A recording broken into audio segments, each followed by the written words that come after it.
Kingsview Wealth Management CIO, Fox Business contributor Scott Martin, 1847 Financials Grant Branch, and Wealth Enhancement Group Senior VP Nicole Webb. So here are the questions for you. Just to start off, first of all, should investors be looking to get back in momentum stocks before they pick up steam? Let me start with you on this, Nicole, because early in the session, they were acting pretty good. And of course, we know that these are momentum stocks. Once the train leaves the station, it moves pretty quickly. Yeah, I think the first thing that we have to address always, go deep inside yourself and check in. Are you becoming a bandwagon investor, or are you really following the discipline of momentum investing?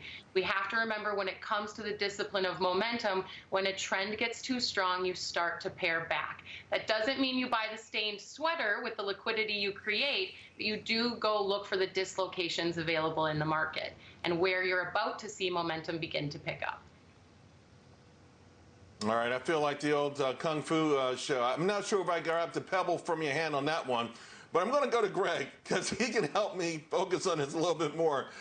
Listen, I hear what she's saying, honestly, but Greg, the bottom line is going back to these same names has paid off huge for investors, so you can understand why people would want to do it over and over again.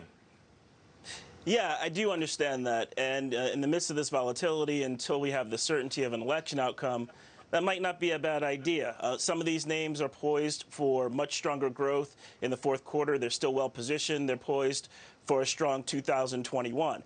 I'd look specifically, if you're focusing on momentum, on stocks that are suited to outperform again in 2021. There's some that have experienced structural change, like the e-retailers.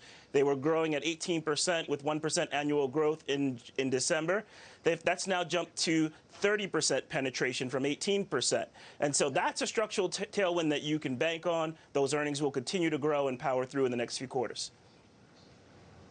Scott, you're one of my favorite traders. Are you looking at momentum right now? Some of these big names that have pulled back, an Apple, for instance, and some people may say Apple's actually breaking down, but of course the old axiom is buy low, sell high.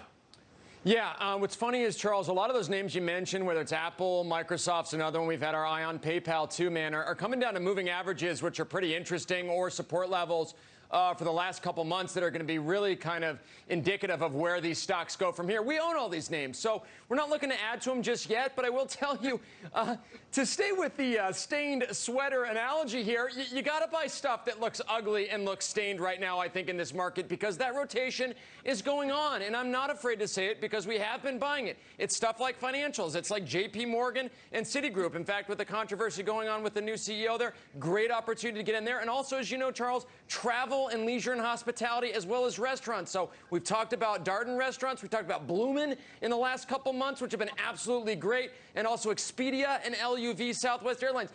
Companies that looked like they were completely stained, completely going to be left on the rack at the store, and all of a sudden people are buying them because they have been so trashed, they have been so discounted, and that's where you're going to see returns going forward. Right. So, Nicole, I mean, every stock that's down, though, right, for a while it was like if you weren't one of these half a dozen, tech names, maybe a few of these cloud names, you were considered, quote-unquote, a value name. I don't know that we really want to, because that's a pretty wide swath of names. Are there some names out there or some sectors out there that have been overlooked that you think are really good now entry points?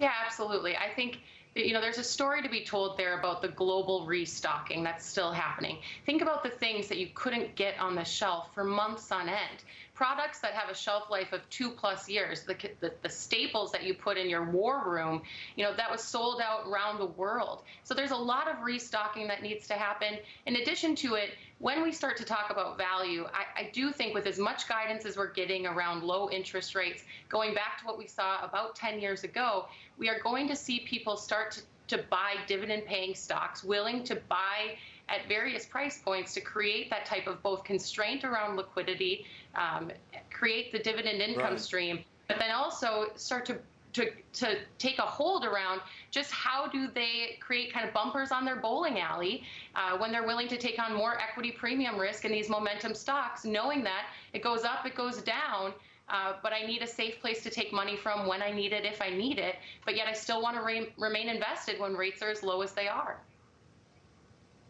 I want to talk about the impact of the consumer on the economy and the markets. We just got consumer sentiment numbers out, Greg, that came in better than expected. We hadn't seen that in a long time. In fact, of all of these economic data points, almost all of them look like a V. Consumer sentiment looks like an L. How critical is it that we get the consumer, and really, you talked about the consumer earlier, that the consumer really holds up their end of the bargain, and what role does fiscal stimulus play in that happening? Yeah, you hit the nail on the head, Charles. In order for the consumer to hold up their end of the bargain, our government kind of needs to hold up its end of the bargain. And so, at the lower socioeconomic ends, we need the stimulus. We need there to be job growth. We need there to be things that continue a spike in confidence. And so, without the architects, without the government kind of shaping and nurturing that, without job growth kind of nurturing that and persevering that, I think we're in for a rocky road ahead unless we get that stuff. Yeah, I tend to agree. Scott, where are you on that? Because I know that you've got some defensive areas. I mean, you're in gold. You've done very well there.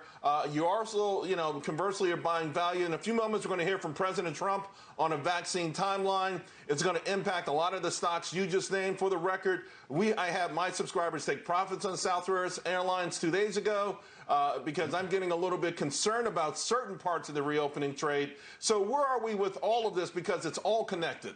Well, yeah, and you're right. I mean, some of those moves that we talked about in Southwest alone, Charles, have been huge. So I don't blame you for taking any profits there. You probably should pare back and then wait for a pullback and maybe get some more.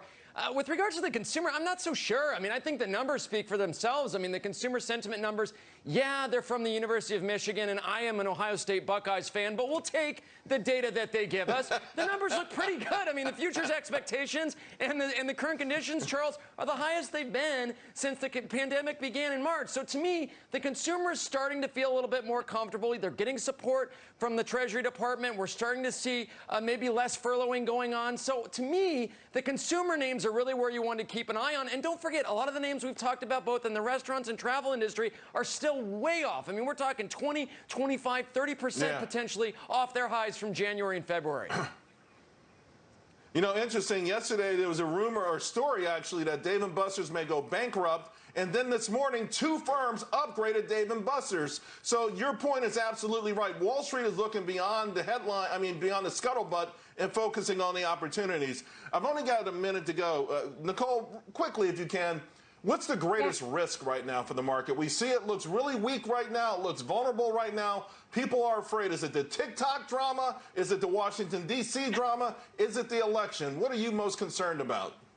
I would say that the only thing that I am really concerned about right now is that people let their bias about the upcoming election keep them paralyzed from investing. We have got to grow our way out of this on the backside. We pumped an unprecedented amount of stimulus, liquidity. The money needs to be spent here. It needs to be invested here. Growing our way out is the way out on the backside of COVID. Right. And people who aren't paying attention to that, aren't seeing the opportunity in the market, they're going to shoot themselves in the foot. I think they're going to miss out on some opportunity as we continue to grow and excel on the tailwinds of additional stimulus, additional liquidity. Right. Amen, sister. I couldn't have said it better. I love the way you laid that out for our audience. Nicole, Greg, Scott, thank you all very much. Have a fantastic weekend. Meanwhile, folks, Congress and the White House.